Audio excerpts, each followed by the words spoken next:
तो धर्मराज ने कहा जो भगवान के भक्त हैं वो कभी किसी भी काल में किसी भी स्थिति में मेरे दंड के पात्र नहीं है। पहले तो वो कोई पाप करते नहीं, और जाने अनजाने कोई भूल, कोई त्रुटि, कोई अपराध यदि उनसे बन भी जाए तो बोले भगवान का गुणगान उसको तत्काल नष्ट कर देता है। इस विषय पर पूर्व में भी चर्चा हुई थी कि भगवान का जो भक्त है, जो मनसा वाचा कर्मणा प्रभु के आश्रित है, शरणागत है, उस पर फिर कोई और नियम कानून नहीं लगता है। उसकी डोर तो फिर प्रभु के ही हाथ में है। जो करावे सोई करना और नानक दास तेरी शरणा। और शरणागति का अर्थ भी यही है, मनसा वाचा कर्मणा आश्रय, सर्व त्याग पूर्वक एक भगवान के चरण कमलों का आश्रय। ये बात केवल कहने सुनने की न रहे, ये शब्द केवल गाने गुनगुनाने के न रहे। जो करावे सोई करना, जो करावे सोई करना, नानक दास तेरी शरणा।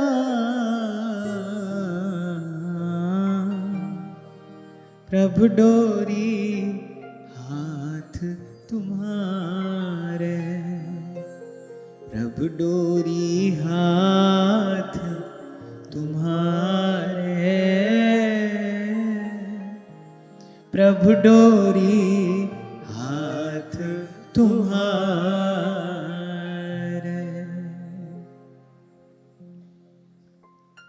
फिर डोर भगवान के हाथ में है। फिर कर्म आदि का कोई बंधन शरणागत जीव के लिए नहीं है। इसीलिए गोस्वामी जी कहते हैं, तुम कृपाल जा पर अनुकूला, ताहि न व्यापी त्रिविध भवसूला। और यही पहुंचकर जीव परम विश्राम पाता है, प्रभु के चरणों की शरण। कल इसी विषय पर हम चर्चा कर रहे थे, इसीलिए समस्त वैष्णवाचार्यों ने एक मत से शरणागति को, प्रपत्ति को ही परम धर्म स्वीकार किया है। जीव मात्र का धर्म यही है, मन वचन कर्म से भगवान के शरणागत हो जाए और जो प्राप्य वस्तु है, जो इष्ट वस्तु है, उसको सहजता से, सुगमता से प्राप्त कर ले। मार्ग तो ज्ञान योग आदि का भी है, पर ध्रुवदास जी कहते कोई बिरला उतरत पार। क्यों? क्योंकि वहां जीव अपने बल से चलता है। और इसी प्रसंग में पूर्व में ये बात आई, भाई जो कर्म करेगा उससे कहीं ना कहीं किसी ना किसी प्रकार की भूल हो जाना, त्रुटि हो जाना बड़ा स्वाभाविक है। कल भी यही आपको निवेदन किया गया, क्योंकि जीव अपूर्ण है, उसकी सामर्थ्य, उसकी बुद्धि अपूर्ण है, उसका ज्ञान सदा ही अपूर्ण है। वो जो भी करेगा वो अपूर्ण नहीं होगा, और जो वो अपूर्ण करेगा उसमें भी कहीं ना कहीं कोई भूल, कोई त्रुटि प्रमादवश हो जाएगी। पूरा काम कभी बनेगा ही नहीं, और अपूर्ण से पूर्ण का अनुभव कैसे होगा? इसलिए भक्त मौज में रहता है। वो क्योंकि भक्ति में सबसे पहला भाव ही यही है, शरण में आया हूं प्रभु में, सर्व साधन शून्य हूं, आपकी शरण में आया हूं, अब जो करावे सो ही करना। फिर जिम्मेदारी भगवान लेते हैं। अब एक बात सोचो, जिस काम की जिम्मेदारी भगवान लेंगे उसको पूरा होने से कौन रोक सकता है? ये तो बड़ी सीधी सी बात है। जिस कार्य का दायित्व भगवान अपने ऊपर ले लें, उसको पूरा होने से, पूरा करने से कौन रोक सकता है? ध्यान रखना, हमारा किया कभी पूरा नहीं हो सकता, प्रभु का किया कभी अधूरा नहीं रह सकता। जीव का किया कभी पूरा नहीं होता। महाप्रभु कह रहे, पारा सरसुर इंद्र कलप कामिनी मन फंदा। कहां कहां तक पहुंच के फिर जीव गिर जाता है, फिर जीव गिर जाता है, जन्म मरण से मुक्त नहीं होता। और मैंने आपको ये निवेदन किया कि जीव का जो दुख है वो दरिद्रता नहीं है, व्याधि नहीं है, रोग नहीं है। जीव का दुख तो जन्म और मरण है ना, इस दुख से वो कभी मुक्त नहीं होता। ब्रह्मलोक तक भी पहुंच जाए, स्वयं धर्मराज ने ही कहा, बोले मैं ब्रह्मा इंद्र समस्त लोकपाल दिक्पाल सब देव उपदेव, बोले हम सब भगवान की माया के ही अधीन हैं। वो जैसा हमको नचाती है वैसा हम नाचते हैं। अब इस सब बात का विचार करके देखो तो सबसे सुंदर, सबसे सरस और सबसे सुरक्षित स्थान कौन सा है? श्री जी तमरी शरण वल्लभ तमरी शरण, श्री जी तमरी शरण वल्लभ तमरी शरण, गिरिराज धरण श्री जी तमरी शरण, श्री गिरिराज धरण श्री जी तमरी शरण। धर्मराज आगे कह रहे हैं, ते देव सिद्ध परिगीत पवित्र गाथा, ये साधवः समदृशो भगवत प्रपन्ना, तान्नोपसीदत् हरेर्गदया विगुप्तां, नैषां वयं न च वयः प्रभवाम दंडे। एक एक शब्द बहुत ध्यान से सुनना। धर्मराज कह रहे हैं जो समदर्शी साधु, जिसके भगवान अपने हो गए, फिर उसका ना कोई और अपना है ना कोई पराया है। भगवान के नाते तो भाई सब अपने हैं और शरीर के नाते तो शरीर भी अपना नहीं है। हमने प्रभु से संबंध स्वीकार किया है, कर लिया है, अब हम प्रभु को ही अपना मानते हैं। ये बात केवल कहने सुनने में नहीं होनी चाहिए, ये बात केवल कहने भर की ना हो। अगर प्रभु को अपना मानते हैं फिर प्रभु के नाते तो भाई सब अपने हैं, फिर किसी से बैर विरोध क्यों है? और अगर प्रभु को अपना नहीं मानते हैं फिर तो भाई शरीर के नाते विचार कर लो तो अपना शरीर भी नहीं है। कोई रोग आपको सूचना देकर नहीं आता, भाई तैयारी कर लो हम आ रहे हैं। कब तक रहेंगे आपके यहां पर ये भी नहीं बताता है। आप कुछ और ही सोच रहे होते हैं, घट कुछ और ही जाता है, तेरे मन कुछ और है, करता के कछु और। मनुष्य क्या विचार करता है, क्या क्या सोचता है, अगले ही पल कैसी घटना घट जाती, सब कुछ हाथ से जाता हुआ प्रतीत होता है। शरीर के नाते देखो तो भाई फिर शरीर भी अपना नहीं है, और भगवान के नाते तो फिर सब अपने हैं। साईं के सब जीव हैं, कीड़ी कुंजर दोए। और अगर भगवान से संबंध बनाया ही नहीं है फिर काय बात की भक्ति है और काय बात के भक्त हैं। और अगर भगवान से संबंध बनाया है तो फिर ये बात आचरण में, ये बात व्यवहार में, ये बात अनुभव में आनी चाहिए ना। फिर किसी से बैर विरोध क्यों है? तभी कई बार आपको कहता हूं भाई, हमारी भक्ति कहने को भक्ति है, होने को नहीं है, कहने भर की भक्ति है। तो कहा कि जो समदर्शी साधु, प्रभु के नाते सब जिसके अपने हैं, सब में समान भाव रखता है, सब में सद्भाव रखता है। मैं सेवक सचराचर रूप राशि भगवंत। ज्ञान महात्म्य युक्त भक्ति शुद्ध भक्ति है। ज्ञान महात्म्य से युक्त, प्रभु के स्वरूप का ज्ञान हो। हमारे मंदिर में जो अर्चा विग्रह है केवल वही भगवान नहीं है, वो वहां भी है और वो कहां नहीं है। क्या भगवान का स्वरूप है, क्या भगवान का स्वभाव है, कैसी भगवान की भक्ति की महिमा है, इस सब के बोध पूर्वक जब साधन किया जाता है, जब श्रवण कीर्तन आदि ये सब साधन किए जाते हैं, तब जीव के अंतःकरण का मार्जन होता है, उसको परम शांति का अनुभव होता है, तब उसको वस्तु प्राप्त होती है। और साधु वही जो समदर्शी हो, सर्वभूत पे दाया। हरि को भजन साधु की सेवा सर्वभूत पे दाया। तो कहा जो समदर्शी साधु भगवान को ही अपना साध्य और भगवान को ही अपना साधन मानकर। कल विराम के क्षणों में इसी बात पर चर्चा हुई थी ना कि गुरुदेव ने नाम प्रदान नहीं किया है, गुरुदेव ने प्रभु को ही दिया है। नाम जो है कोई साधन नहीं है, नाम भगवान तक पहुंचने का कोई मार्ग नहीं है, नाम कोई विधि नहीं है जिससे भगवान तक पहुंचा जाएगा। नाम ही प्रभु है। राम नाम में राम को सदा विराजित जान। तो गुरु ने आपको प्रभु का ही दान किया है, उसने भगवान को दिया है। इसलिए कबीर कहते हैं, बलिहारी गुरु आपने जिन गोविंद दियो मिलाए, नाम सुनाकर गोविंद से मेरा मिलन करा दिया है। किसी भी स्थिति में किसी भी प्रकार से जीव इतनी सामर्थ्य अर्जित नहीं कर सकता कि अपने अपने बल से उसकी जिह्वा पर भगवान का नाम आ जाए। भगवान के नाम में भगवान है। सब प्रकार की मूर्तियों में एक भगवान की नाम मूर्ति भी तो है, एक उनकी मंत्र मूर्ति भी तो है। वो नाम, वो मंत्र, वो गुरु ने आपको जो प्रदान किया है वो कुछ और नहीं है, वो साक्षात प्रभु हैं। और हमारे महाप्रभु जी ने नाम सेवा की परिपाटी विराजमान करके इसको प्रत्यक्ष करके दिखाया है। कहीं किसी भी प्रकार से नाम सेवा में हमारी न्यून बुद्धि नहीं होनी चाहिए। और आज तक यहां के रसिकों ने नाम सेवा को ही अपना सर्वस्व मानकर रस रीति का निर्वाह किया है, वस्तु का अनुभव किया है।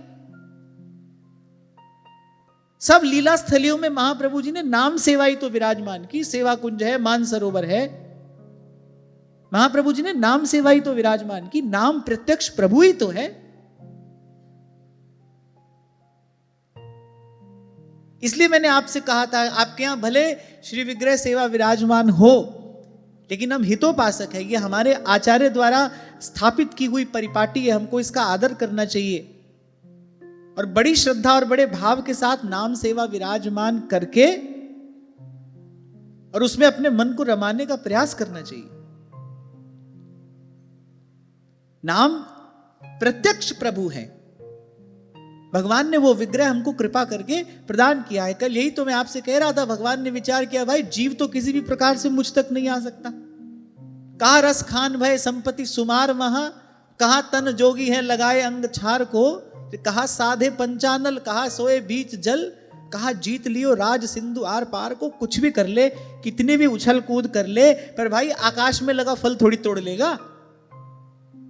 कोई कितना भी ऊंचा क्यों ना कूद ले, आकाश तक थोड़ी पहुंच जाएगा। तो भगवान ने विचार किया, भगवान ने कृपा की, करुणा की कि भाई ये तो बेचारा कभी किसी भी स्थिति में मुझ तक नहीं आ सकता, और मुझ तक आए बिना इसका दुख दूर नहीं होगा, मुझ तक आए बिना इसका जन्म मरण रूपी दुख दूर नहीं होगा। भगवान को दया आई, भगवान उतर आए,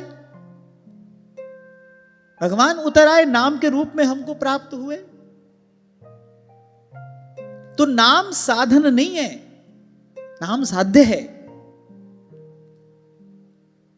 पुण्य पूर्ण होता है तब भगवान नाम मिलता है, भगवान नाम में प्रीति रति होती, जब कुछ पाना शेष नहीं रहता।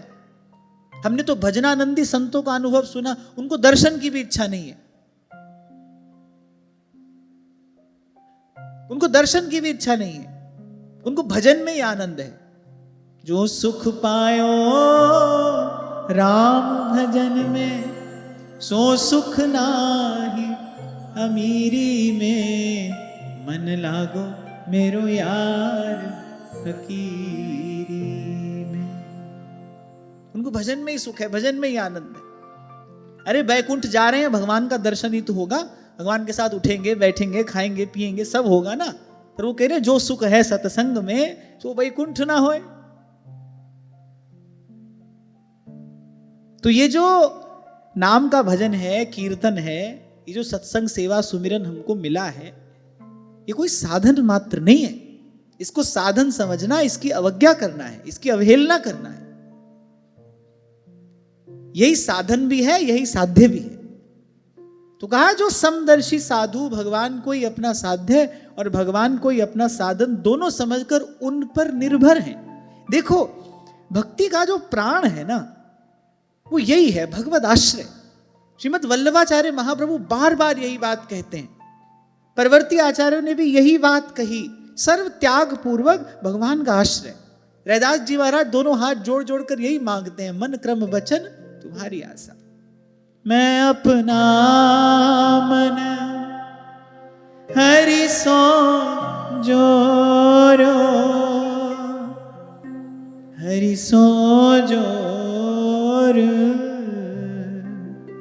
सवन सो तोर्यो, वचन तुम्हारी आशा ऐसी भक्ति करे दासा। तो एक बात तो ये हुई, भगवान ही साधन भी है, साध्य के रूप में भी भगवान है, साधन भी भगवान है। और एक बात, मुंह से भया न हो, हृदय से इसको स्वीकार कर लो कि मैं सभय अंग गुणहीन हूं और ताको जतन न कोई गुण ऐसा नहीं है मुझ में प्रभु जिससे आपको रिझा सकूं। ना मैंने कुछ है किया, ना मुझसे कोई सत्कर्म कभी बन पड़ा है और ना ही आगे कभी बन पाएगा। मुझ पर कृपा करने के लिए तो हे नाथ आपको अपनी ओर ही देखना पड़ेगा, आपको अपना ही विरध विचारना पड़ेगा। हम तो डंके की चोट पर ये स्वीकार कर रहे हैं कि मोसो ना बिगाड़ बे को, मैं तो आपका भी बना बनाया काम बिगाड़ रहा हूं। आपने तो काम बनाकर ही भेजा, मनुष्य का शरीर देकर मुझे इस पवित्र भारत भूमि पर भेजा, संतों का संग दिया, सत्संग में बैठाया। मैं तो आपका बनाया हुआ काम भी बिगाड़ रहा हूं। ये बात दूसरी, आपका बनाया काम कोई बिगाड़ नहीं सकता, और हम तो अपनी ओर से पूरा प्रयास कर रहे हैं। तो मोसो ना बिगाड़वे को, तो सोना संवारवे को। हे प्रभु, मेरे जैसा कोई बिगाड़ने वाला नहीं है, आपके जैसा कोई संवारने वाला नहीं है। आपको अपनी ओर ही देखना पड़ेगा, आपको अपना ही विरध विचारना पड़ेगा। उस दिन श्री गोरीलाल कुंज वाले महाराज जी जब पधारे तो इसी एक पद की चर्चा उन्होंने की, बड़ा सुंदर पद, कि श्याम हो तुम्हारे गले पड़ो। बोले हे प्रभु, मैं तो अब आपके गले पड़ गया हूं, अब मेरा निर्वाह तो आपको करना ही पड़ेगा। श्याम हो तुम्हारे गले पड़ो। ठाकुर जी ने पूछा, कोई भाई कोई गारंटी लेने वाला है तुम्हारी? तुम्हारी फाइल खोलकर देखें, कुछ विचार करें, कोई गवाह, कोई गारंटी देने वाला है? तो रोते रोते कहते, प्रभु मैं सभय अंग गुणहीन हूं, आपके अतिरिक्त कोई भी नहीं है, केवल आप हैं। सदा सर्वकाल में मेरे केवल आप ही हैं, आपके अतिरिक्त कोई नहीं है, कोई भी नहीं है। बस ऐसा आश्रय हो, इसको कहते हैं सर्व त्याग पूर्वक, मनसा वाचा कर्मणा, केवल भगवान का आश्रय। दूर तक हमारा कोई नहीं है प्रभु, आप ही हैं।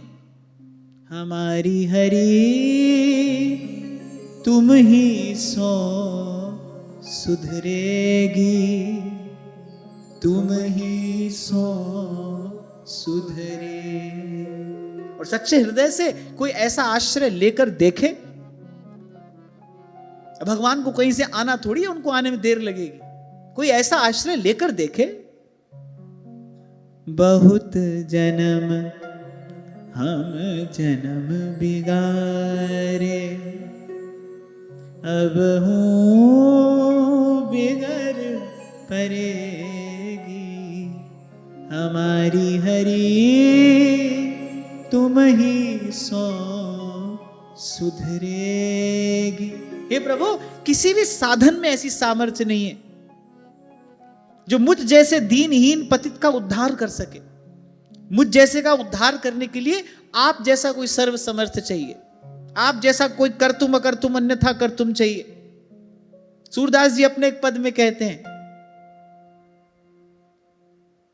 बोले मुझ जैसे का उद्धार कौन करेगा, नरक भी जिसको देखकर द्वार बंद कर ले।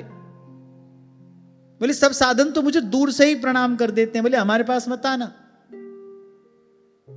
ये जो तुम्हारा रोग है, बोले इसकी औषधि हमारे पास नहीं है। तो मुझ जैसे सर्व साधन शून्य का कल्याण तो हे सर्व समर्थ प्रभु आप ही कर सकते हो।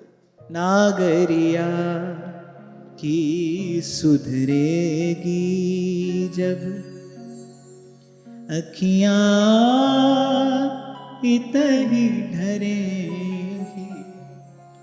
हमारे हरि तुम ही सो सुधरेगी, तुम ही सो सुधरेगी। बहुत जन्म हम जन्म बिगारे, बहुत जन्म हम जन्म बिगारे, अब हूँ बिगर परेगी हमारी हरी, तुम ही सो सुधरेगी, तुम ही सो सुधरेगी हमारी हरी, तुम ही सो सुधरेगी, तुम ही सो सुधरेगी, तुम ही सो सुधरेगी, तुम ही सो सुधरेगी, तुम ही सो सुधरेगी, तुम ही सो सुधरेगी। हाँ। फिर ऐसा दैन्य भगवान को विवश करता है। और जब जब संत कह रहे ना तुम ही सो, अरे कोई विकल्प नहीं है प्रभु मेरे पास, अभी आपके हाथ में है, हम तो आपके द्वार पर आकर बैठ गए हैं। इसलिए महाराज कह रहे सब द्वारन को छाड़ के गयो तिहारो द्वार, बाह गहे की लाज ऐस गोविंद दास तुहार। हमारे प्रभु साधन भी आप हैं, साध्य भी आप हैं। और यहां धर्मराज कह रहे जो इस प्रकार भगवान पर निर्भर हैं, निर्भर। अच्छा एक बात मैं यहां कहूं कि ऐसी निर्भरता जैसा भजन कराती है वैसा कोई और साधन करा ही नहीं सकता। जो इस प्रकार निर्भर है ना भाई, वो भजन के अतिरिक्त और कुछ करता ही नहीं, उससे भजन के अतिरिक्त और कुछ होता ही नहीं। वो इस प्रकार भगवान पर निर्भर है। कहा ना मैंने आपसे कि जो काम भगवान बनाना चाहे उसको कौन बिगाड़ सकता है?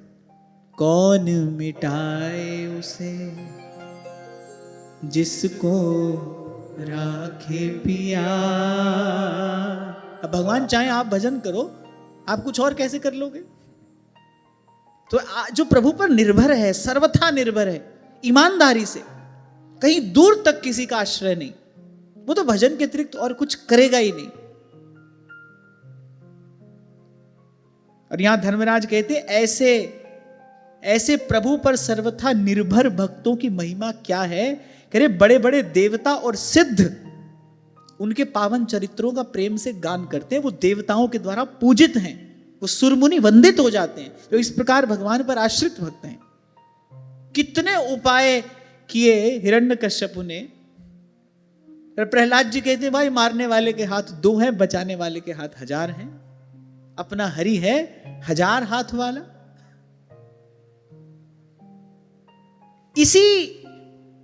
इसी भाव के धरातल पर कबीर जी ने यह बात कही है, भला भया मेरी माला टूटी, भला भया मेरी माला टूटी, ओ मैं राम भजन से छूटी, मेरे सर से टली बला, मेरे सर से टली बला। इसी भाव के धरातल पर परम संत श्री मलुकदास जी महाराज कहते हैं, माला जपूं न कर जपूं, मुख से कहूं न राम, सुमिरन मेरा हरि करे, मैं पायो विश्राम मलुका, मैं पायो विश्राम। कभी भूल से भी ऐसा लगे ना हम भजन करते हैं, कान पकड़ लेना, जीव भगवान का भजन कर सकता है। देवदास जी कह रहे अरे कहां तू कहां वृंदा विपिन। महाप्रभु जी की वाणी का एक बार चिंतन करो कि ये जो जिह्वा पर आपका नाम आ रहा है, अरे महिमा एश वृंदावन सी, तो वृंदावन की महिमा है। क्वासौ राधा निगम पदवी दूरगा, आगम निगम जिसका स्पर्श नहीं कर पाते। कुत्र चासौ कृष्णस्तस्या कुछ कमलयोर अंतर रैकांत वासा। कहां हम तुच्छ पतित अधम, सदा निंदित गर्हित कर्म करने वाले, सदा पापमय चिंतन में लिप्त रहने वाले, हम आपका भजन करेंगे? हमसे आपका भजन हो पाएगा?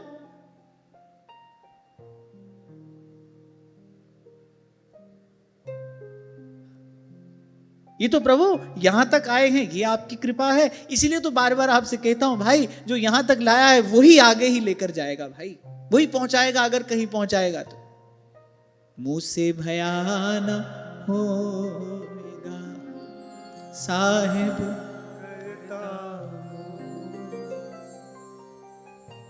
लेत लेत है आप ही, पलटू पलटू शोर, पलटू पलटू शोर।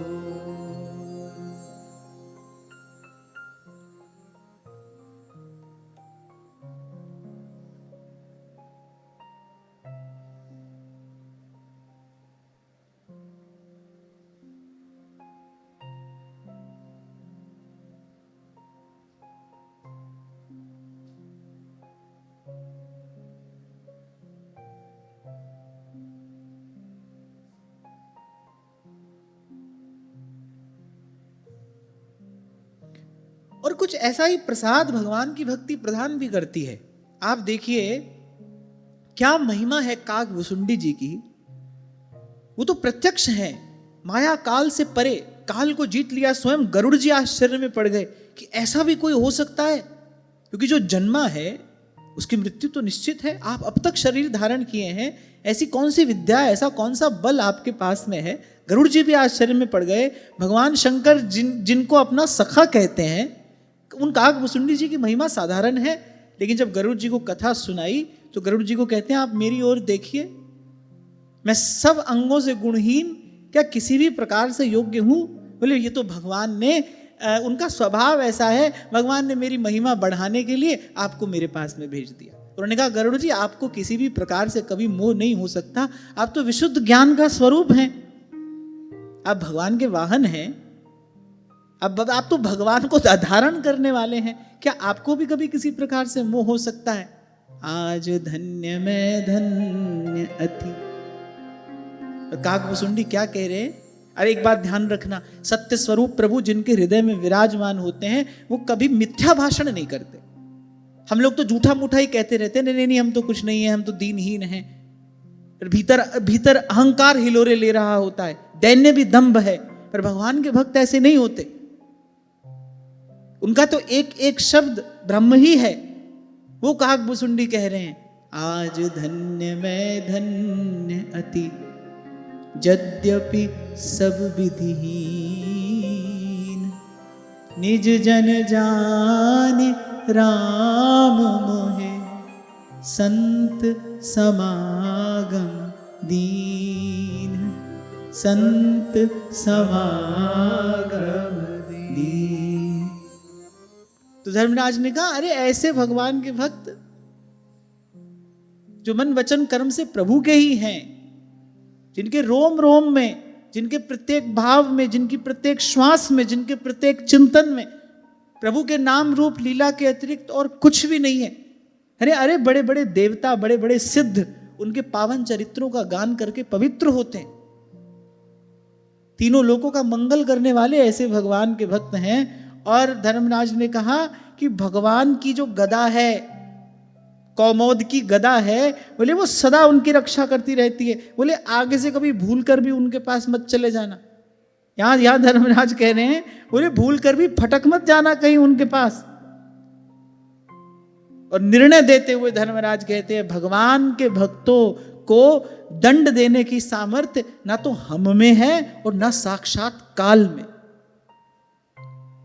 जो तेरे रंग राते स्वामी, जन्म मरण दुख नासा तिनका, जन्म मरण दुख नासा, तेरी बख्शना मिटे कोई, तेरी बख्शना मिटे कोई, सतगुरु का दिलासा मेरे राम राये। तू संता का संत तेरा,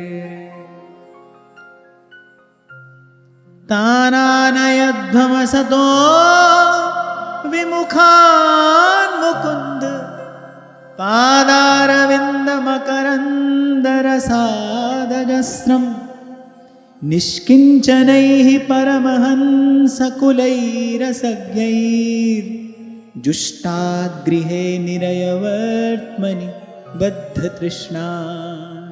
बोले बड़े बड़े परमहंस उस दिव्य अनिर्वचनीय रस के लोभ से, बोले संपूर्ण जगत शरीर आदि से अपनी अहमता ममता हटाकर, यहां धर्मराज एक प्रकार से ये बता रहे अगर भजन के रस का आस्वादन करना है तो बोले क्या विधि है। बोले शरीर संसार से अपनी सारी अहमता ममता हटाकर, और सबसे महत्वपूर्ण बात बोले अकिंचन होकर, छोटे होकर। बड़ा न जाने पाए हैं साहिब के दरबार, ये बड़ा न जाने पाए हैं साहिब के दरबार। बोले द्वारे ही पे लागी है सहजो मोटी मार। ब्रह्मा शिव भी ब्रह्मा शिव होकर लीला में प्रवेश नहीं कर सकते। ब्रह्मा को ब्रह्मत्व और शिव को शिवत्व छोड़ना पड़ता है लीला में प्रवेश करने के लिए। इसी बात से तो रुष्ट हो गए थे श्री महाप्रभु जी। अरे तू वृंदावन में बड़ा आदमी बन के आता है, नाहरमल जी से कहा। सेवा के कार्य को किसी और से कराने के लिए कह रहा है, तू वृंदावन में बड़ा आदमी बनकर आता है, निष्किंचनों की भूमि है। यहां का जो स्वामी है वो सेवक बन के रहता है। बैठो पलोटत राधिका पायन, वो अपनी सारी प्रभुता सारा ऐश्वर्य छोड़कर इन कुंज गलियों में श्री प्रिया जी के चरण चिन्हों का अन्वेषण करता, उन चरण चिन्हों को खोजता, उन चरणों की धूलि को अपने मस्तक पर लगाता डोलता है, और तू यहां पर बड़ा आदमी बनकर आता है। तभी कबीर कहते हैं हारे को तो हरि मिले जीता जम के द्वार। और छोटा भी कितना छोटा, सेवक जी कह रहे तृणते नीच अपन को कहे, तृणादपि सुनीचेन तरोरपि सहिष्णुना। तृणादपि सुनीचेन, सब हमसे बड़े हैं भाई, सब हमसे बड़े हैं, सब हमसे ज्यादा ज्ञानी हैं, सब हमसे अधिक बुद्धिमान हैं। तभी कुछ दिन पहले आपसे कह रहा था मैं बहुत संभल कर आता हूं, कहीं एक क्षण के लिए भी मेरे मन में यह भाव ना आने पाए कि मैं आपको उपदेश दे रहा हूं। ना बाबा ना, हमसे सब बड़े हैं। शुरू शुरू में ऐसा लगता था हम दे रहे हैं उपदेश, हम सिखा रहे हैं, हम पढ़ा रहे हैं। फिर जब वृंदावन धाम में आकर पढ़े तो धाम की महिमा तो यही है, रज छाणे रज पाई है, रज पाए रज जाए। वृंदावन धाम की जो रज है उसकी महिमा आश्चर्यमयी है। फिर धाम की कृपा से, संतों की कृपा से थोड़ा ये समझ में आया, भाई अगर भजन का रस पीना है, अगर भजनानंद लेना है, फिर रास्ता ये नहीं है। हम तो उल्टे रास्ते जा रहे थे। ऐसे भी कह दिया है किसी ने संसार में कि मिटा अपनी हस्ती को, अगर कुछ मर्तबा चाहे, दाना खाक में मिलके गुले गुलजार होता है। इतनी बात तो यहां भी समझ आ जाती है किसी को। तो हमको एक बात समझ में आ गई, भाई महाराज बनकर ये रस नहीं पिया जा सकता है। जब व्यास जी वृंदावन आए, श्री महाप्रभु जी के शरणागत हो गए। अब देखो 52 राजाओं के गुरु हैं, ओरछा नरेश के राजगुरु हैं, सकल शास्त्र निष्णात हैं, सब प्रकार की विद्याओं से संपन्न हैं, वेद पुराण में पारंगत हैं, सब कुछ है।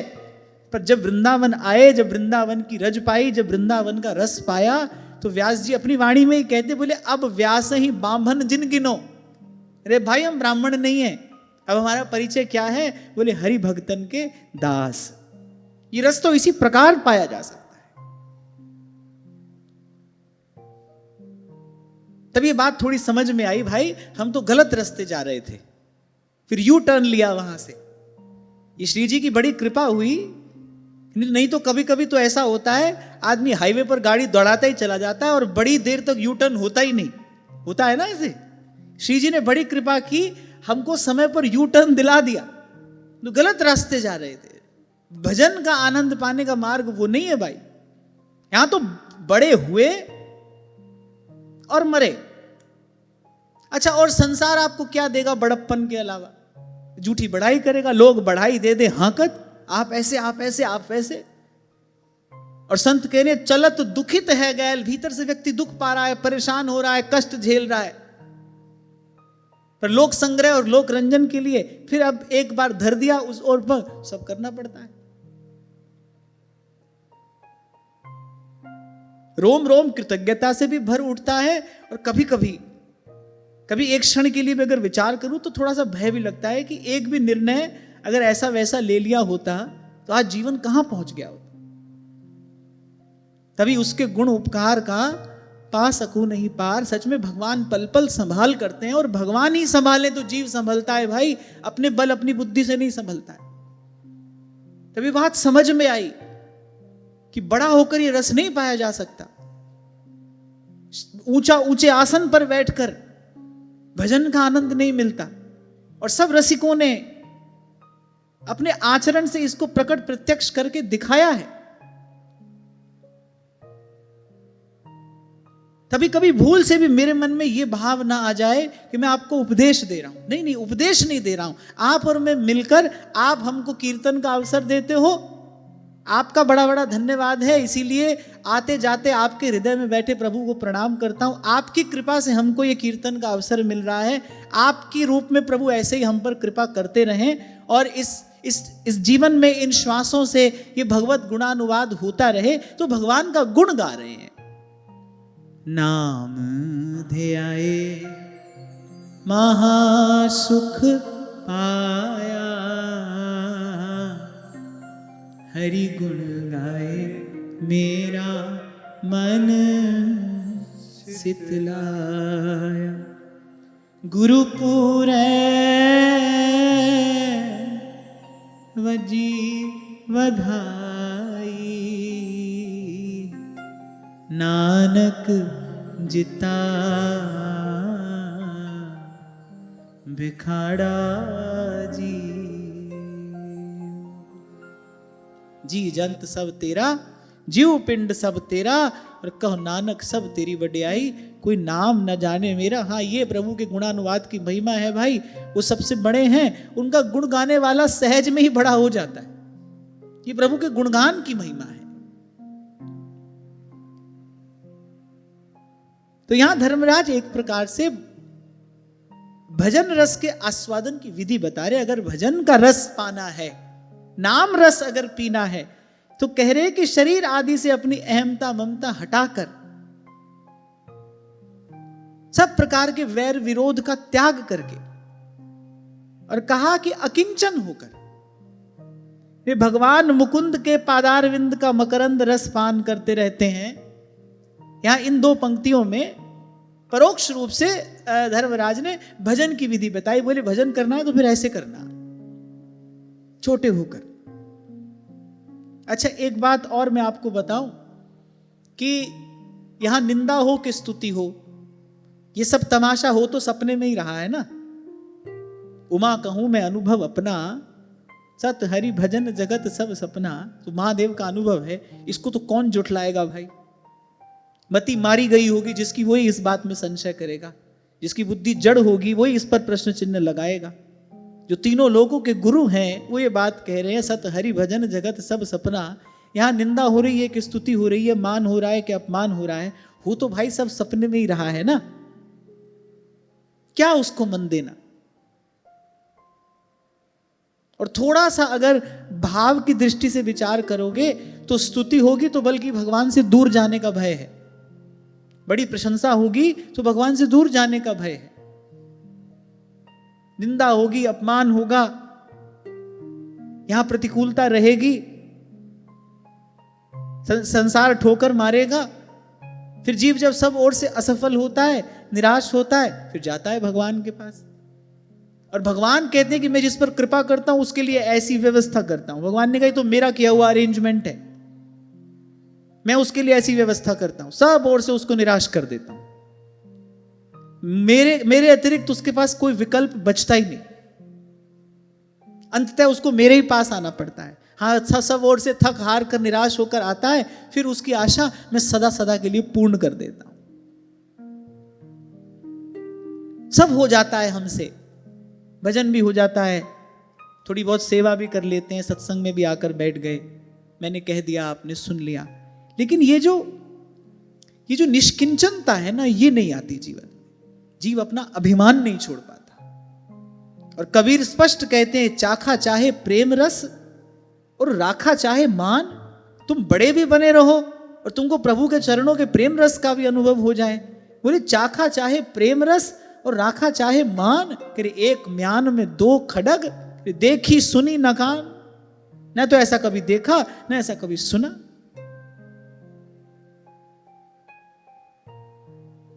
तभी कहा ये मन मार जिवाइए, जियत न आवे काज। आप देखो कैसा दैन्य होता है भगवान के भक्त का। परम श्रद्धेय प्रातः स्मरणीय और सहस्रों सहस्रों संतों के स्नेहास्पद बक्सर वाले मामा जी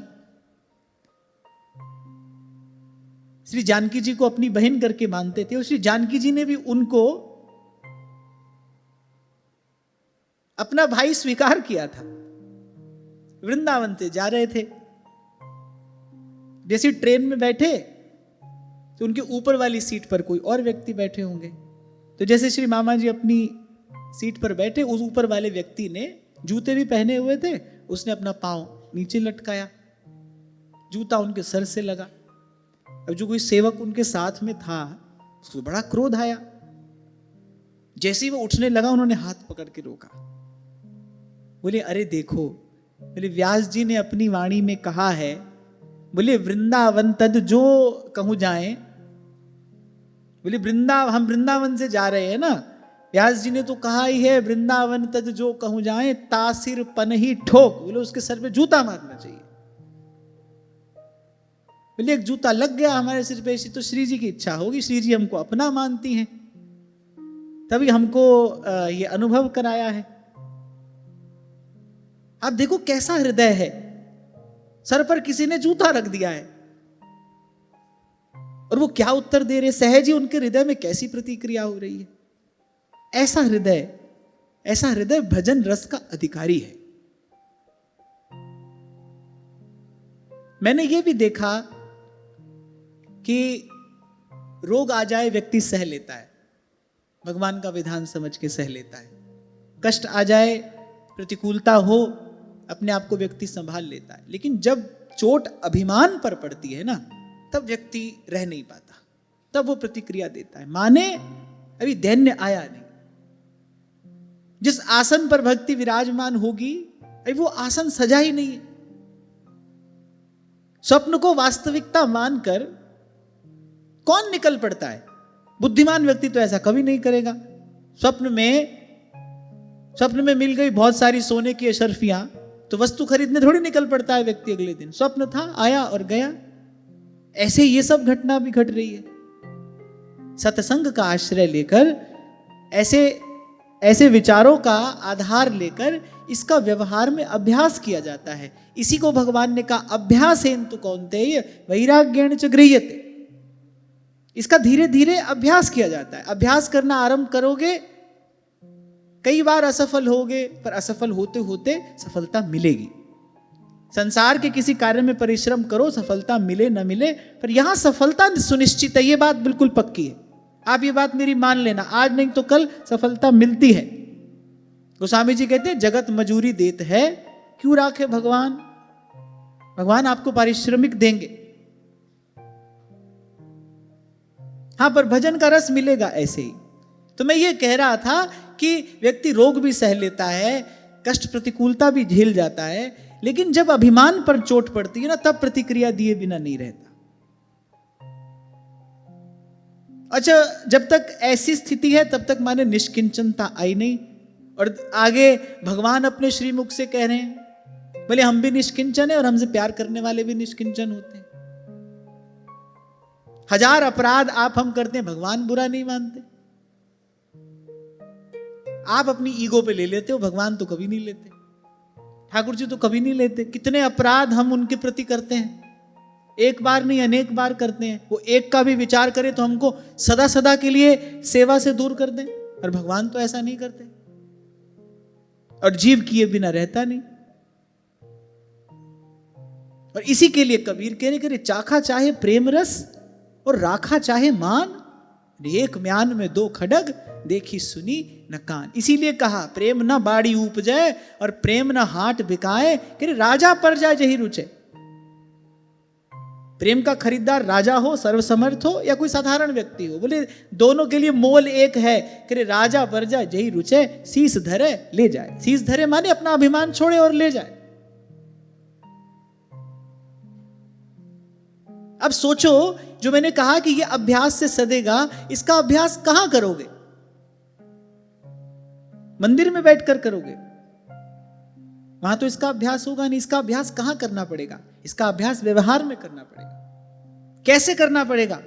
जब कोई करेगा आपका अपमान बिना ही कारण, नहीं है आपका कोई दोष, किसी ने आपका अपमान कर दिया, आप समर्थ हो, आप उत्तर दे सकते हो, पर आप नहीं दे रहे, आप नहीं दे रहे।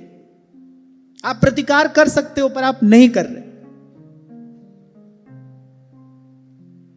यहां से आप आरंभ करोगे, लेकिन मन में हलचल होगी, पर भाई सत्संग में सुना था इसलिए नहीं करना। पहली स्थिति यही होगी कि भाई सुना था सत्संग में तो ऐसा हमको नहीं करना, लेकिन मन में हलचल होगी, मन में रोष होगा, मन में खेद होगा, मन उद्विग्न होगा। पहले पहले ऐसा ही होगा, लेकिन सत्संग के प्रति निष्ठा रखोगे, संत सदगुरु के वचनों के प्रति निष्ठा रखोगे, फिर भगवान कृपा करेंगे। क्योंकि अंततः तो भाई जीव का कल्याण भगवान की कृपा से होता है ना। फिर भगवान कृपा करते हैं कि भाई ये वस्तुतः ईमानदारी से सत्पात्र बनने के लिए प्रयास कर रहा है, आदि मध्य अवसान में है तो भगवान की ही कृपा, उसके अतिरिक्त तो और कुछ नहीं है। फिर भगवान देखते हैं हाँ भाई ये ईमानदारी से प्रयास कर रहा है, सह रहा है, ये हमारे लिए सह रहा है, फिर भगवान उस जीव को संभाल लेते हैं। और फिर से कह रहा हूं, तुम कृपान जहां पर अनुकूला, ताहि न व्यापी त्रिविध भव सूला। और एक और छोटा सा अनुभव अपना कह रहा हूं। किसी ने कुछ कहा, आपने बदले में कहा, तो इससे कोई आप सुखी थोड़ी हो गए। आपका भी मन उसी अग्नि में जलेगा जिसमें उसका जल रहा था। एक बार आप क्षमा करके देखो, एक बार आप अनसुना अनदेखा करके देखो, एक विचित्र सा संतोष आपके हृदय में होगा, उसको सुख कहते हैं। सुख पाने का रास्ता तो यही है। इसलिए मैंने कहा ये तो श्री जी की बड़ी कृपा हुई, हमको यू टर्न लेने का अवसर मिल गया, तो कहीं और ही जा रहे थे हम। वो रास्ता तो पता नहीं कहां ले जाता है। और बुल्ले शाह कहते हैं, चेताते हैं, बोले बुल्ले शाह पता ता लगसी ये चिड़ी फंसी हाथ बाजा। संसार बैठा देता है ना जिनको सोने के सिंहासन पर, सत्य कभी कभी उनको मिट्टी का तमगा भी नहीं देता। सत्य कुछ और होता है। हाँ, पर जैसा मैंने कहा, मैं फिर कह रहा हूं, आदि में, मध्य में, अवसान में है भगवान की कृपा। भगवान की कृपा, तुम्हारी कृपा पाव कोई कोई। तो धर्मराज ने कहा कि जो ऐसे भगवान के भक्त हैं, जो अहमता ममता शून्य होकर और निरंतर भगवान के चरणारविंद के रस का पान करते हैं, जो भगवान के चरण कमलों के भ्रमर हैं, नाम रूप लीला धाम में ही जिनकी गति मति स्थिर है, स्थित है, बोले उनके पास कभी भूल कर भी मत जाना। हाँ, फिर आगे कहा, लेकिन जो दुष्ट उस दिव्य रस से विमुख हैं। और यहां एक बात कही गई है, मुझे जो कि त्यों कहनी पड़ेगी, क्योंकि अगर किसी शास्त्र की चर्चा की जा रही हो तो उसको यथावत कहना ये कहने वाले का दायित्व होता है। तो कहा कि जो दुष्ट उस दिव्य रस से विमुख हैं और घर गृहस्थी की तृष्णा रूप नर्क के दरवाजे पर खड़े हैं, बोझा बांधकर उसको ढो रहे हैं, पूरे उन्हीं को बार बार मेरे पास में लाया करो। ये जो तृष्णा है, व्यास जी ने इसका उपाय बताया, बोले कृष्ण शरण गए तृष्णा जयी है। इसीलिए मैंने आपसे कहा था, जिसको संसार का व्यक्ति उत्सव का कारण समझता है, यहां सत्पुरुष तो उसकी निंदा करते हैं।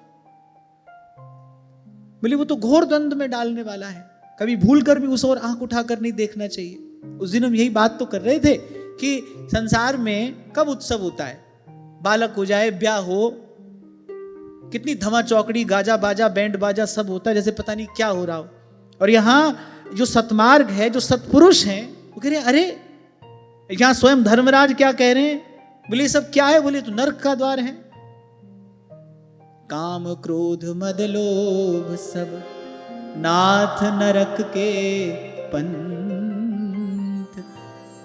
पर भाई भगवान की माया कितनी प्रबल है, और इसका प्राबल्य तो अपनी आंख से देखा जा सकता है, हर दिन देख सकते हो।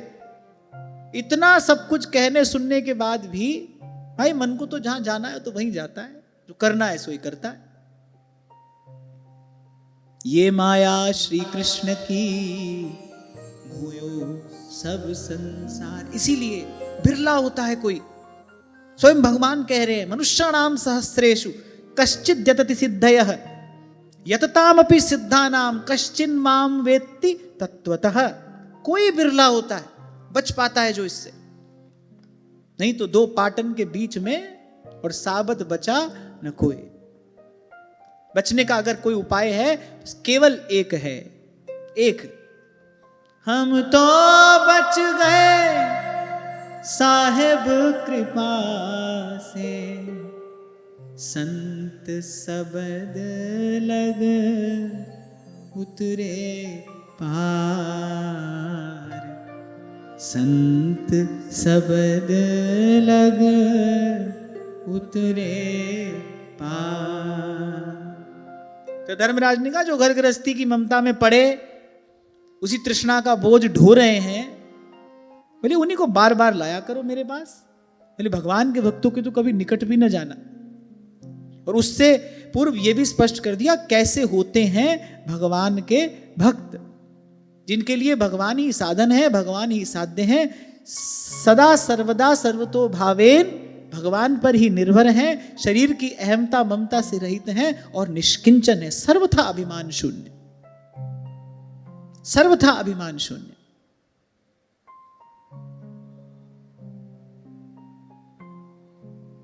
बड़ा साधन है तितिक्षा, तरु समसहनशीलता हुए। छोटा सा प्रसंग है, बड़ा मार्मिक है, छू गया था जब पहली बार मैंने सुना था। कोई बैठा ध्यान कर रहा था वृक्ष के नीचे, कुछ बालक खेल रहे थे, खेल खेल में किसी बालक ने कंकड़ फेंका, वो ध्यान करने वाले को लगा, एकदम रोष में भर गया, नेत्र लाल हो गए, श्राप देने को उद्यत हो गया।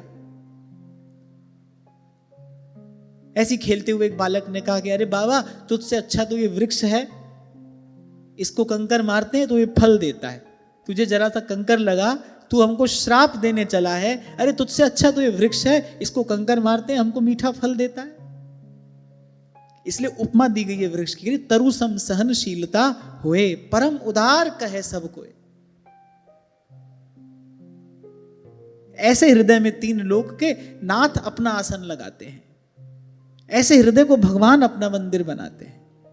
और भगवान स्वयं कहते हैं कहीं मिलूं ना मिलूं, और ऐसे भक्तों के हृदय में सदा सर्वदा रहता हूं, एक क्षण के लिए भी उनको छोड़कर कहीं नहीं जाता।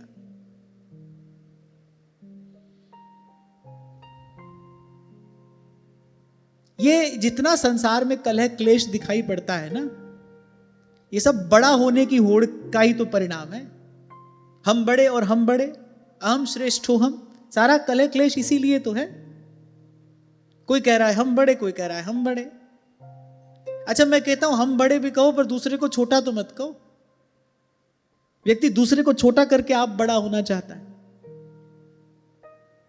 ये जितनी नकारात्मकता है, जितना कलह क्लेश है, इसके मूल में क्या है? बस यही बड़े होने की होड़ है। हम बड़े हैं, हम श्रेष्ठ हैं, और इसका अंतिम परिणाम दुख ही है, इसका अंतिम परिणाम नकारात्मकता ही है। आप समाज में देख सकते हो, बड़े बड़े पढ़े लिखे लोग, कल धर्मराज कहे ही तो रहे थे ये बात, बड़े बड़े विद्वानों की बुद्धि भगवान की माया से मोहित हो जाती है। बड़े बड़े पढ़े लिखे लोग सब वेद शास्त्र पुराण पढ़े, पता नहीं किस प्रतिस्पर्धा में लगे हैं, वो जो अहम श्रेष्ठोहम का भाव है वो नहीं जाता। इसलिए भाई उसके गुण उपकार का, मैं तो दिन रात एक कृपा मनाता रहता हूं, प्रभु आपने अपने समय पर न संभाला होता तब भी कहीं के कहीं पहुंच गए होते। एक बात समझ में आ गई, नहीं भाई हम सबसे छोटे, हमको कुछ नहीं आता। मैं यहां से ये बात कह रहा हूं, मैं तो जो भी आपको सुना रहा हूं यहां से पढ़कर आपको सुना रहा हूं। हम सबसे छोटे, हमको कुछ नहीं आता। कुछ भी हो, हमको कोई प्रतिक्रिया किसी बात पर देनी नहीं है। थोड़ा सा जीवन है, उसमें भी थोड़ी देर के लिए मन भजन में लगता है, फिर इधर उधर दौड़ता है, फिर भजन में लगता है, फिर इधर उधर दौड़ता है। हाँ बस ये बड़ी कृपा है कि हमको समर्थ सदगुरु मिल गए, हमको ऐसा मार्ग मिल गया। बस अब कभी मंद और कभी तीव्र गति से बस इस पर चलना है। ए ही तेरो काज है। और ये बात मैं आपको एक साधक के रूप में बड़ी विनम्रता पूर्वक निवेदन कर रहा हूं कि जितना अपने मन को समेटे रखने का प्रयास करोगे उतने सुखी रहोगे, उतने सुखी रहोगे आप। बस यही प्रयास करना, मन बिखरने ना पाए। और मैं आपको सत्य सत्य सत्य कह रहा हूं, सुखपूर्वक जीवन व्यतीत करने के लिए बड़े थोड़े की आवश्यकता है, अधिक ही विषय है। बहुलता, अधिकता, यही जीवन का विषय है। सुख शांति के लिए तो बड़े थोड़े की आवश्यकता है। बस गुरु कृपा करे, गुरु की कृपा से ये युक्ति हाथ आ जाए, अपने मन को समेटना आ जाए, मन सिमट जाए बस। जैसे भोली सखी कहती है ना, को निंदत को बंदत, वृथा बकत बहु तेरे, रे अपनो दूल्हो राजी चाहिए, जहां संग पारे फेरे, सब विधि मैं इनकी ये मेरे। बस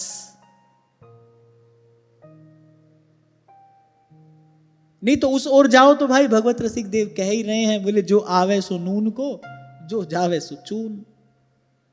वहां जाओगे तो वहीं लगना पड़ेगा।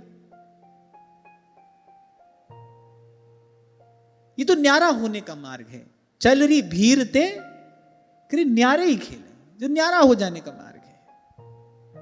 मन समेट लो बस आप अपना, मन ना बिखरने पाए। जीवन शैली ऐसी हो, आपका आचरण व्यवहार ऐसा हो, मन ना बिखरने पाए।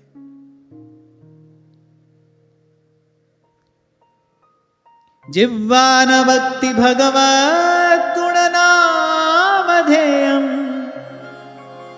चेतश्च न स्मरति तच्चरणारविन्दम्। कृष्णाय नो नमति यच्छिर एकदापि, तानानयध्वमसतो कृत विष्णुकृत्या। बोले जिनकी जीव भगवान के गुण और नाम का उच्चारण नहीं करती, जिनका चित्त भगवान के चरणारविंद का चिंतन नहीं करता, जिनका सिर एक बार भी भगवान श्री कृष्ण के चरणों में नहीं झुका, बोले उन विमुख पापियों को ही मेरे पास लाया करो। यहां धर्मराज ने यह भी बता दिया, भाई जो ऐसा नहीं करेंगे उनके लिए हमारे यहां मोस्ट वेलकम है, उनके लिए यह दरवाजा सदा ही खुला है। एक बार नहीं, बार बार आएंगे, आएंगे फिर ठुकाई पिटाई होगी, फिर भेजेंगे, फिर वही करेंगे, फिर आएंगे। पुनरपि जन्मं पुनरपि मरणं, यहां जो भी कहा गया है ना उसके अनेक अर्थ हैं। यहां धर्मराज ये भी कह रहे हैं कि यदि इस भय से त्राण पाना चाहते हो तो फिर जिह्वा से भगवान के नाम का, भगवान के गुण का कीर्तन करो, मन से भगवान के चरण कमलों का ध्यान करो, बार बार अंजलि पर मस्तक किए विनय भक्ति के साथ, बार बार श्री कृष्ण को प्रणाम करो। कृष्ण जिनका नाम है, वृंदावन जिनका धाम है, ऐसे श्री भगवान को बारंबार प्रणाम है, बारंबार प्रणाम। बार बार प्रभु को प्रणाम करो। मन भंवरा होकर भगवान के चरण कमल का मकरंद रस पान करे। अरे मैं कहता हूं कुछ नहीं होता, कृष्ण कृष्ण कृष्ण हे, कृष्ण कृष्ण कृष्ण हे, कृष्ण हे कृष्ण हे कृष्ण हे कृष्ण हे कृष्ण हे कृष्ण हे कृष्ण हे कृष्ण हे तत्क्षम्यतां स भगवान् पुरुषः पुराणो नारायणः स्वपुरुषैर्यद् सत्कृतं नः स्वानामहो न विदुषां रचिताञ्जलीनां क्षान्तिर्गरीयसि नमः पुरुषाय भूम्ने। और इस प्रसंग के आरंभ में मैंने कहा था धर्मराज स्वयं परम भागवत हैं। 12 भागवतों में उनकी गणना होती है। तत्व से भगवान को जानने वाले हैं, परम धर्म अर्थात भागवत धर्म का रहस्य जानने वाले हैं, तत्ववेत्ता हैं। अब देखो धर्मराज का दैन्य कैसा है कि आज मेरे दूतों ने भगवान के पार्षदों का अपराध करके स्वयं भगवान का ही अपराध किया है। और बोले सेवक का अपराध स्वामी का ही अपराध होता है।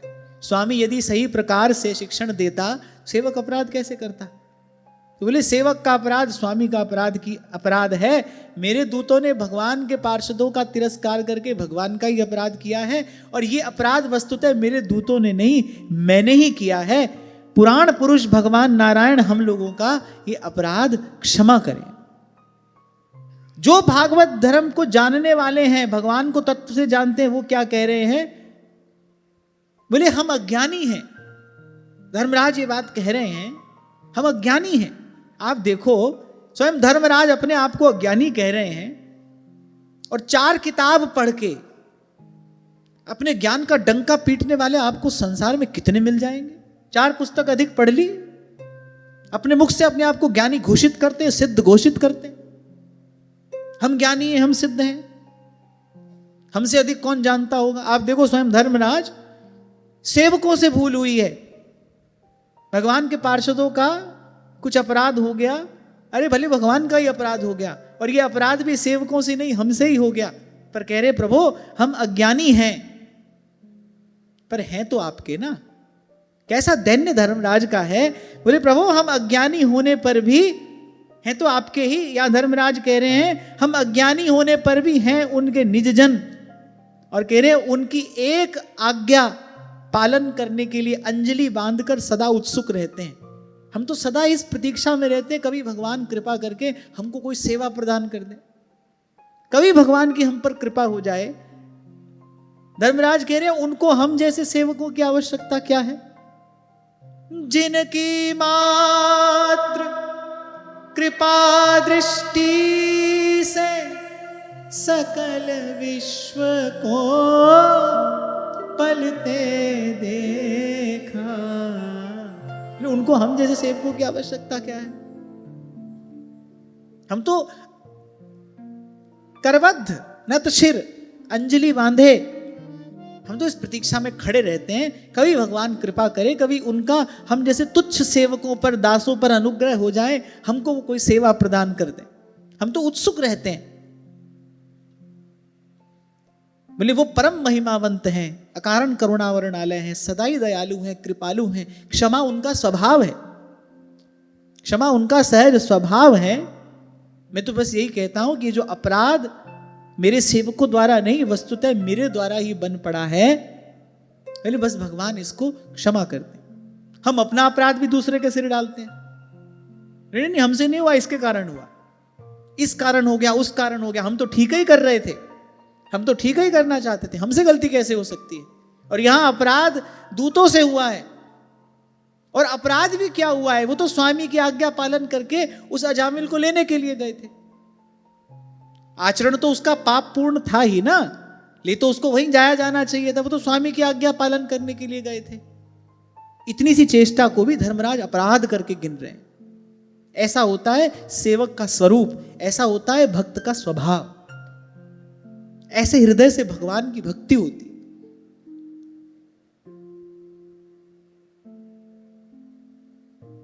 इसीलिए गोस्वामी जी इसका दान स्वयं भगवान से ही मांगते हैं। नाथ भगति अति सुखदायिनी, देहु कृपा करी अनपायिनी। सोई सुख सोई गति सोई भगति, सोई निज चरण स्नेह। सोई विवेक सोई रहनी प्रभु, हम ही कृपा करी दे, हम ही कृपा करी दे। ये संवाद पूर्ण हो जाने के बाद फिर श्री सुखदेव जी महाराज कह रहे हैं महाराज परीक्षित से, परीक्षित इसलिए ऐसा समझ लो, बोले बड़े बड़े पापों को नष्ट कर देने वाला और बड़ी से बड़ी वासनाओं को निर्मूल कर देने वाला उपाय बस यही है, भगवान के नाम का और भगवान के गुण का प्रेम से कीर्तन किया जाए। बोले जीव का बस केवल इसी विधि संसार से कल्याण हो सकता है। बोले जो बार बार भगवान के उदार और कृपापूर्ण चरित्रों का श्रवण कीर्तन करते हैं, बोले बस श्रवण कीर्तन करते करते ही भगवान की भक्ति उनके हृदय में आकर विराजमान हो जाती है। और स्वयं सुखदेव जी महाराज कहते हैं बड़े बड़े व्रतों से बड़े बड़े तपों से जैसी शुद्धि नहीं होती, वैसे भगवती भक्ति के स्पर्श मात्र से हो जाती है।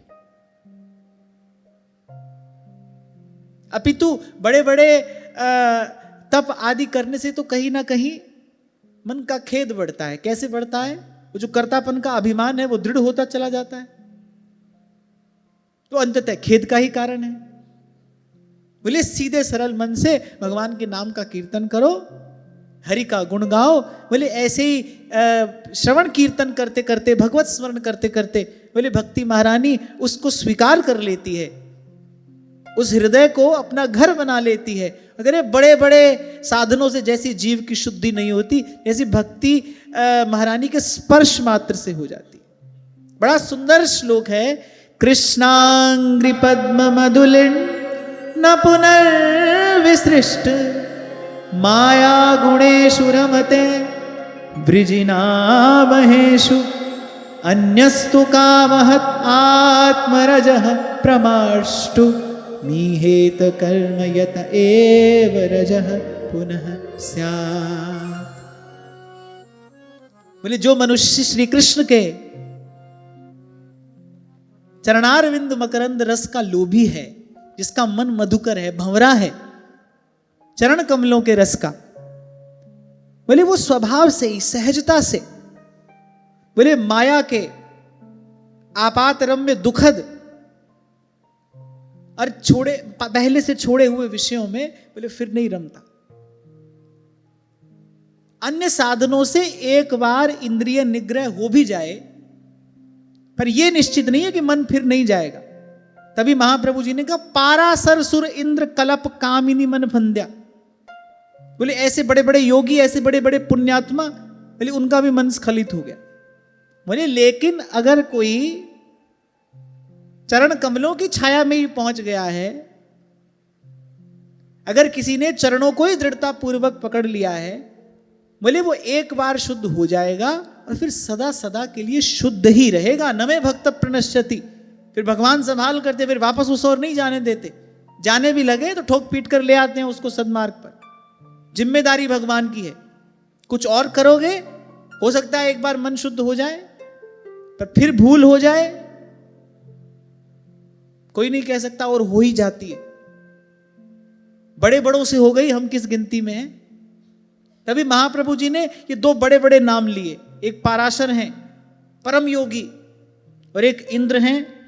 कितने पुण्य करके इंद्र बने होंगे, कितने बड़े पुण्यात्मा। बोले ले इनका मन स्खलित हो गया, एक बार पथच्युत हो गए।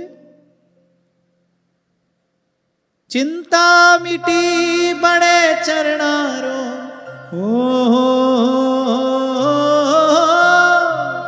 चिंता मिटी बड़े चरणारो, सहारो पायो जी नाथ थारी सरणी आयो जी, नाथ थारी सरणी आयो जी।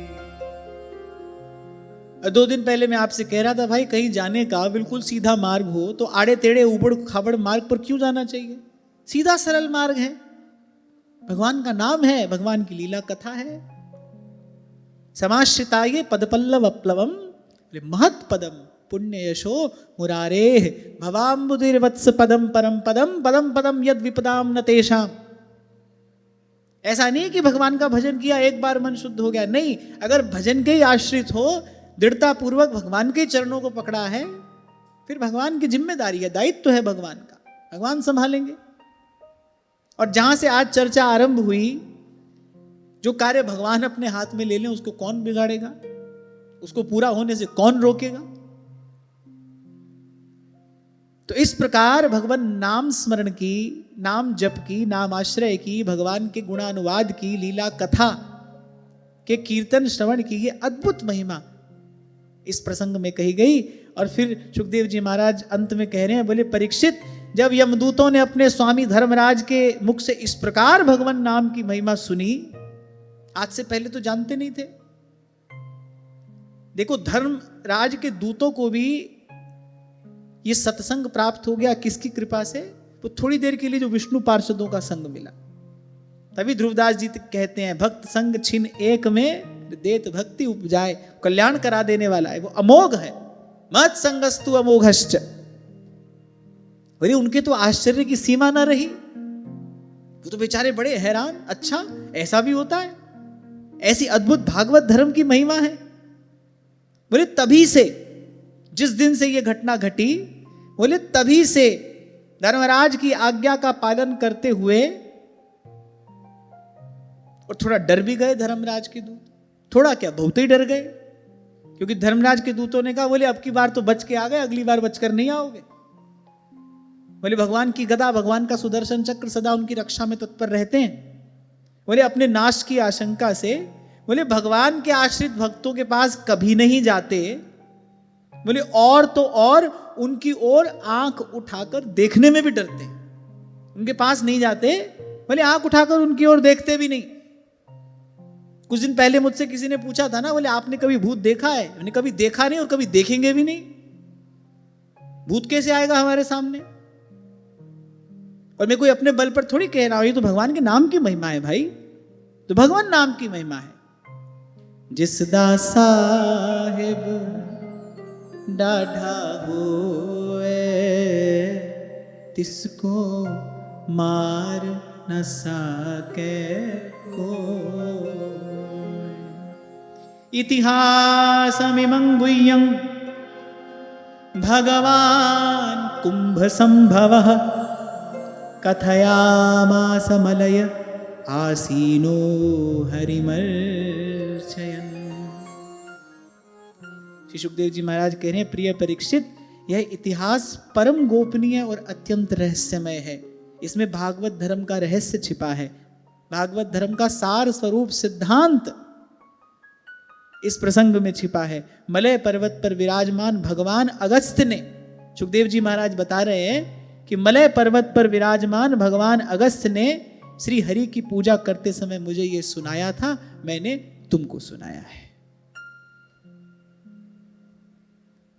और इस सारे प्रसंग के सार स्वरूप एक ही बात आपके हमारे हाथ आती है, प्रयास पूर्वक, अभ्यास पूर्वक, जहां तक हम कर सके वहां तक अहमता ममता शून्य होकर, निष्किंचन होकर, सब सहारे छोड़कर, स्वयं को सर्व साधन शून्य मानकर, प्रभु के नाम को, प्रभु के गुण को सर्व समर्थ जानकर बस इसके आश्रित हो जाएं और हरि पद भज न विलंब कर, देर ना करें।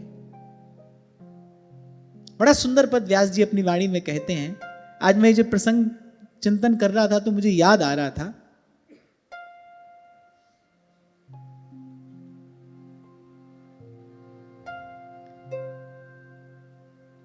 मेरो श्याम सनेही गाइए, मेरो श्याम सनेही गाइए, वृंदावन को चंद्रमा, वृंदावन को चंद्रमा राधापति गति जो पाइए, मेरो श्याम सनेही गाइए, मेरो श्याम सनेही गाइए, मेरो श्याम सनेही गाइए, मेरो श्याम सनेही गाइए। वृंदावन को चंद्रमा, वृंदावन को चंद्रमा, राधापति गति जो पाइए, मेरो श्याम सनेही गाइए, मेरो श्याम सनेही गाइए।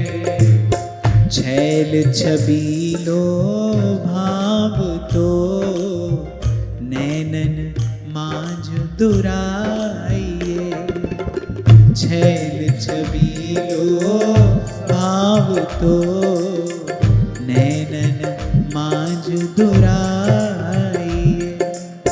निर्धन को धन श्याम सखीरी, निर्धन को धन श्याम सखी, निर्धन को धन श्याम सखीरी, निर्धन को धन श्याम सखी।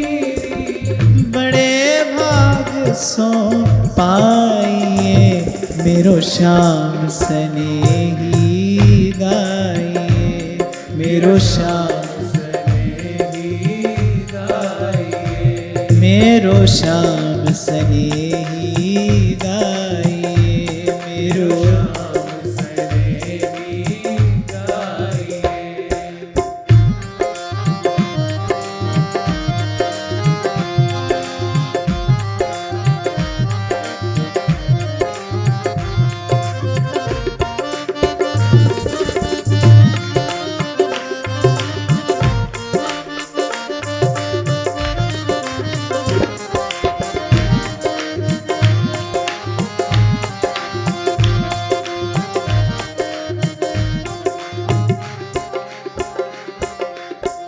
अंग अंग सब रंग भर्यो, मुख देखत ताप बुझाइए, अंग अंग सब रंग भर्यो, मुख देखत ताप बुझाइए। व्यास जी कहते अरे अरे श्याम सुंदर से मिलो ना, जिससे मिलके कभी बिछड़ना नहीं होता। अंग अंग सब रंग भर्यो, मुख देखत ताप बुझाइए, अंग अंग सब रंग भर्यो, मुख देखत ताप बुझाइए।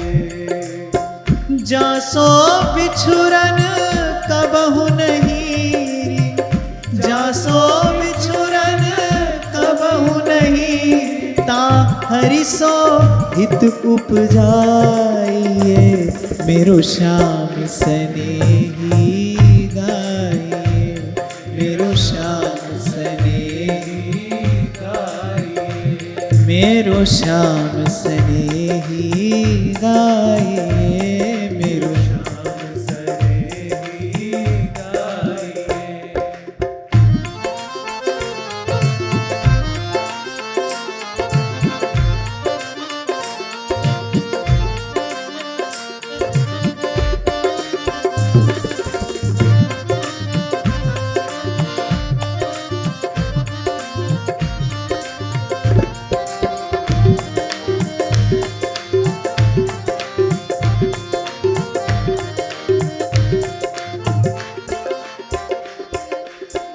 कौतिक अवधि विनोद की, लीला रस सिंधु बढ़ाइए, कौतिक अवधि विनोद की, लीला रस सिंधु बढ़ाइए, श्याम सिंह के शरण रहत, श्याम सिंह के शरण रहत, माया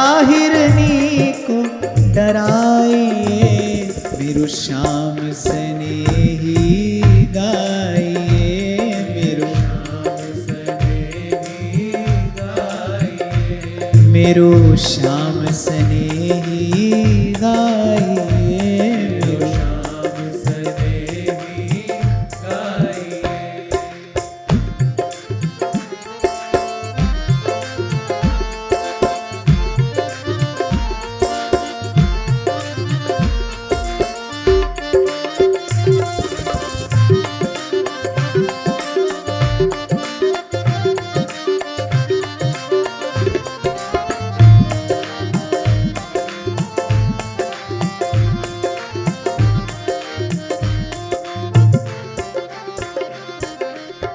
तब सब सुख संपत्ति पाइए, जब एक चित्त मन लाइए।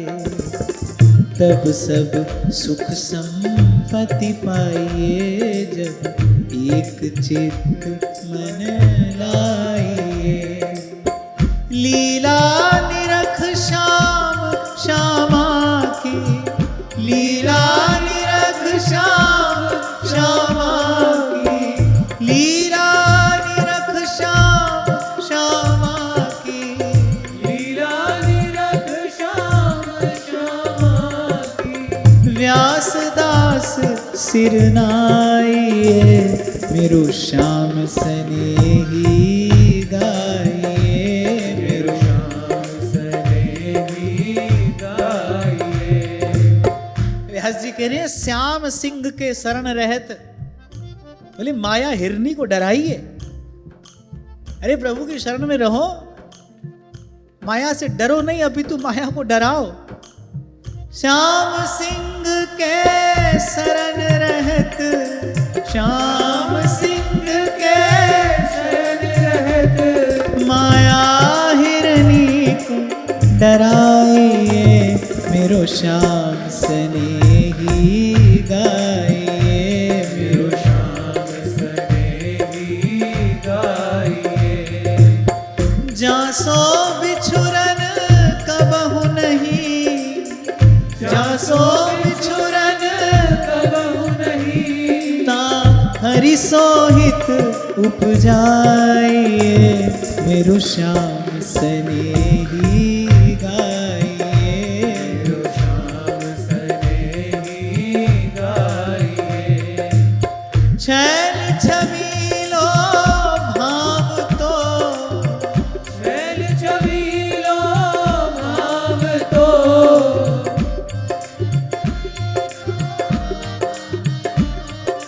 छैल छबीलो भाव तो, इन नैनन माझ छिपाइए, मेरो श्याम स्नेही गाइए, मेरो श्याम स्नेही गाइए। मेरो श्याम स्नेही गाइए, मेरो श्याम स्नेही गाइए। निर्धन को धन श्याम री, निर्धन को धन श्याम री, निर्धन को धन श्याम री, निर्धन को धन श्याम री। सखी बड़े भाग सो पाइए, मेरो श्याम स्नेही गाइए, मेरो श्याम स्नेही गाइए। गोविंद मेरो है, गोपाल मेरो है, गोविंद मेरो है, गोपाल मेरो है, गोविंद मेरो है, गोपाल मेरो है, गोविंद मेरो है, गोपाल मेरो है। शिवा के बिहारी नंदलाल मेरो है, शिवा के बिहारी नंदलाल मेरो है, श्री कुंज बिहारी नंदलाल मेरो है, श्री कुंज बिहारी नंदलाल मेरो है।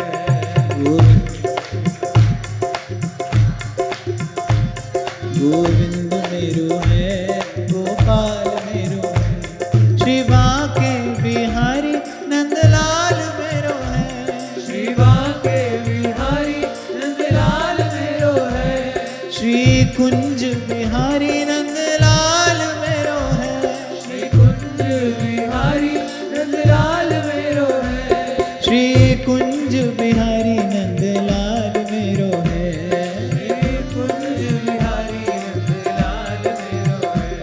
श्री कुंज बिहारी नंदलाल मेरो है। श्री कुंज बिहारी नंदलाल मेरो है।